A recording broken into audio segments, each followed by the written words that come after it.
জগৎ মাতা মা হাওয়া, তার থেকে আমরা সকল মানব সৃষ্টি। তো সেইখানে আমাদের জগৎ মাতা মা আমাদের মায়ের ওপর পৃথিবীতে কিছু নাই। তো ঠিক তেমনই এক মায়ের কাছে আমরা দুটি কথা শুনব। লালন সাইজির ঘরের তিনি সন্তান এবং লালন সাইজিকে বুকে ধারণ করে এইখানে ছুটে এসেছেন অনেক দূর থেকে। তার মুখ থেকে আমরা দুটি কথা শুনব। আসলে তার এই জীবন দশায় তিনি এখন কি বুঝতে পারছেন যে লালন সাইজির এইখানে এসে কতটা ভালো করেছেন না ভুল করেছেন, লালন সাইজির এই পথে আসলে কারা আসে, বা লালন সাইজির এখানে এসে আপনার চিন্তাটা কি আপনি বলেন।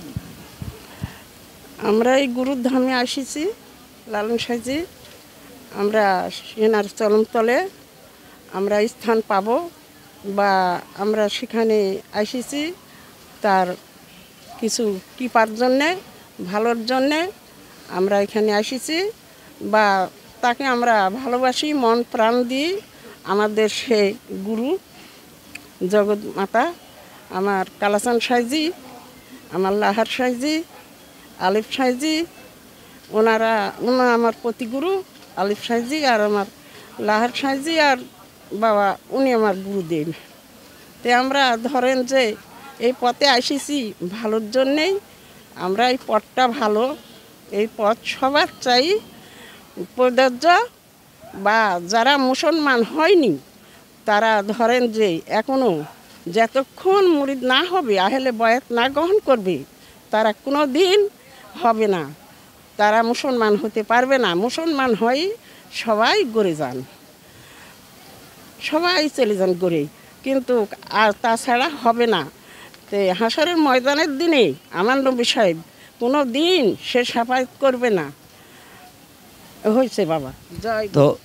তো অত্যন্ত সুন্দর কথা বললেন, যে একটি গুরুত্বপূর্ণ কথা বলেছেন যে আহলে বায়াত শব্দটি আসলে কোরআন পাক এসেছেন। আল্লাহ পাক তার রাসূলকে বলেছিলেন তুমি বাইয়াত গ্রহণ করাও তোমার সাহাবাদেরকে। তো ঠিক আপনারা যদি মনে করেন যে তার বাইয়াত গ্রহণ করানোর ক্ষেত্রে যুক্তি কতটুকু, 4 খলিফা ছিলেন কিন্তু বাইয়াত গ্রহণ করেই, তারপরে 4 খলিফার সাথে কিন্তু অনেক তার সাহাবা ইকরাম ছিলেন, তার কাছে বায়াত গ্রহণ করেছিলেন।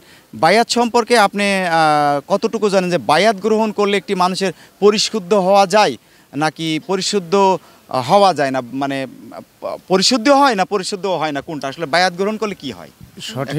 সঠিক একজন মানুষ রাসূলের পথ অনুসরণ করতে হলে অবশ্যই তাকে বয়াত গ্রহণ করতে হবে। তাছাড়া রাসূলের উম্মত হিসাবে সে কখনো মূল্যায়ন পাবে না। এটা আমাদের গুরুজনদের বাণী, কোরআনেরও বাণী, ঠিক আছে। তো আমি ছোট মানুষ, অত কিছু বুঝি না। এই জায়গায় মাতাজির আশায় দাঁড়ায় আছি, আমার আস্থানায় এখানে বসি, সাইজি চরণতলে আসি, প্রতি বছরেই আসি। এখানে ভালো লাগে, দোল উৎসব উপলক্ষে আসছি এবং তিরোধামেও আসি। আপনারা আসেন না আসেন, কিন্তু সাধুদেরকে নিয়ে কখনো কটূক্তিভাবে কোনো মনোভাব কখনো প্রকাশ করবেন না। এই পৃথিবীটা হচ্ছে আল্লাহ তাআলা সৃষ্টি করেছেন সবাইকে সবার আশার আলো দিয়ে সৃষ্টি করেছেন, সবারই মনের ভাব প্রকাশ করার জন্য এই পৃথিবীটা। যে যেভাবে প্রকাশ করতে চায় তাকে সেভাবেই প্রকাশ করতে দেন।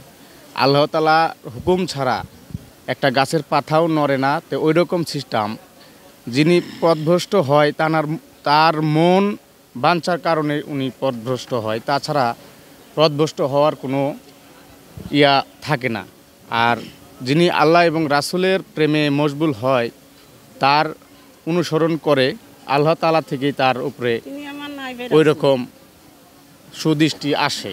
তাছাড়া খারাপ হওয়ারও নিজের কাছে, ভালো হওয়ারও নিজের কাছে। তবে এই ধরাধামে রাসূলের অনুসরণ করতে গেলে তার বায়াত গ্রহণ করতে হবে। আর এই সম্বন্ধে আর আমি বেশি কিছু বলতে চাই না। মুমিন ভাই, আপনি ভালো থাকেন, ঠিক আছে, ধন্যবাদ। অত্যন্ত সুন্দর কথা বলেছেন যে পবিত্রতা মনের ব্যাপার, মন যদি পবিত্র হয় আপনি কোন ধর্মের মানুষ সেটা বড় কথা নয়। আর এখানে একটি কথা বলে রাখি, আপনি যে ধর্মের মানুষ হন না কেন, আপনি যদি কাউকে আঘাত করেন আপনার সকল ধর্মকে আপনি বিসর্জন করে দিলেন। অতএব কাউকে ধর্ম করতে গিয়ে কাউকে আঘাত করে নাই, ধর্ম মানবতার ধর্ম, মানুষকে ভালোবাসো। তাই লালন সাহেব বারবার বলেছেন, মানুষ ভজলে সোনার মানুষ হবি। মানুষকে না ভজলে সোনার মানুষ হওয়া কখনোই সম্ভব নয়, মমিন হওয়া সম্ভব না, মোত্তাকি হওয়া সম্ভব না, মুসলমান হওয়া সম্ভব না। অতএব একটি প্রকৃতি মমিন এবং মুসলমান হইতে হলে তাকে পরিপূর্ণতার সাথে ইমানদার হতে হবে। আর সেই ইমানদার হতে হলে তাকে আগে তার রুহ এবং কলবকে ঠিক করতে হবে।